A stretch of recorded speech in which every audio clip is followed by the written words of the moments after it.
Hola queridos amigos, nuevamente con ustedes su doctor Maximiliano, el médico que ha trabajado en los Andes, la Amazonía, la costa de Ecuador, que hoy día les va a hablar sobre la salud y vida en este país.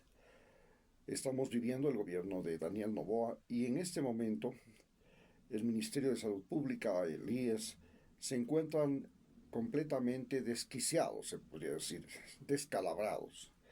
Las compras públicas se han convertido en un botín a tal punto que en el hospital Teodoro Carbo de Guayaquil, el más grande del Seguro Social en esa ciudad, se ha producido el asesinato del director del hospital y este no es el primero. Además, ya fue secuestrado hace algunos meses otro de los funcionarios que hasta ahora no aparece. ¿Cómo sucedió esto? Señalemos que en el Ministerio de Salud no fueron médicos los que fueron a dirigir este ministerio, sino que al momento se encuentra dirigido por la vicepresidenta, que no tiene nada que ver con los médicos, y y seguramente ustedes entenderán que anteriormente, en el caso del Seguro Social, inclusive fue a parar en manos de uno de los bribones del gobierno de Daniel Noboa, un abogado, y este canalizó todo lo que se trata de cirugías, compras públicas y todo para beneficiar a su clan familiar que es dueño de la más famosa clínica de Guayaquil, la clínica Kennedy. Así pues, el Seguro Social en este momento vive un desabastecimiento, pero a eso se suba que se ha creado una ley o se ha decretado que los médicos tienen que atender a los pacientes solo 10 minutos y en esos 10 minutos se trata de que el paciente tiene que hacérsele la historia clínica, la revisión de los exámenes y tiene que darse el diagnóstico y el tratamiento. Esto normalmente se hacía en unos 20 minutos, pero ahora quiere que se lo hagamos en 10 minutos. Esto significa que los pacientes que cada médico tiene que atender son el doble de lo que tenía que atenderse desde hacía años. Como consecuencia, hay una sobrecarga de trabajo para los médicos y esto se ha traducido en que los médicos no pueden hacer su trabajo como es debido, sino que tienen que hacerlo todo al paso, como se dice. Por supuesto, el que sale beneficiado de todo este embrollo que se vive en el Ministerio de Salud y en el Seguro Social Campesino, en el Seguro Social General, es finalmente la medicina privada.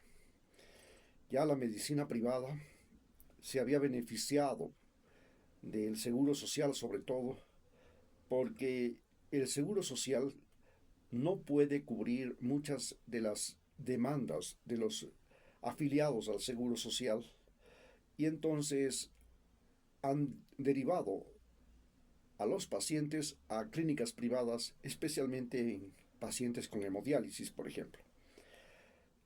Pero el gran problema en este momento para la medicina privada es que en Ecuador se vive un conflicto entre Colombia y Ecuador por el antojo del presidente de poner un arancel de 50% a los productos colombianos. Como consecuencia, la medicina, la mayor parte de las medicinas, especialmente para hemodiálisis, provienen de Colombia, no solamente las medicinas, sino también todos los suministros en general. En consecuencia, para los pacientes con hemodiálisis, la situación se complica. Ya las mismas clínicas privadas ven que no pueden abastecerse de los productos que necesitan y en consecuencia los 20.000 pacientes que reciben hemodiálisis en este momento en el Ecuador se encuentran seriamente afectados. Pero la medicina privada en Ecuador se ha vuelto en general en un saqueo. Recuerdo que mi hermana sufrió cáncer y fue a parar en una clínica privada. Bueno, prácticamente la quebraron. Solamente le faltó vender la casa. Vendió el carro, pidió ayuda a sus suegros, a sus parientes para que le ayudaran en los tratamientos, porque la medicina privada le saqueaba. Y lo más grave es que ya estaba en fase terminal, le faltaban pocos días para morir, y fue a parar en una clínica, la Clínica Santa Cecilia, aquí en el Parque Julio Andrade en Quito, que ahora está a cargo de la Universidad de las Américas. Y en esa clínica, solamente por verla morir aquella noche, le cobraron $4,000, solo por verla morir.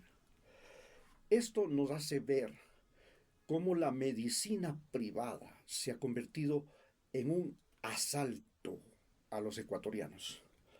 Y este asalto a los ecuatorianos no es solamente por la atención médica, es también en las farmacias, también en los laboratorios, también en todas estas instancias privadas, porque se ha creado una mafia, una red dentro de cada provincia, en que un médico le refiere a otro médico, le refiere a una farmacia, le refiere a otra farmacia, le refiere a un laboratorio, le refiere a otro laboratorio, y el objetivo prácticamente es esquilmar a los pobres pacientes.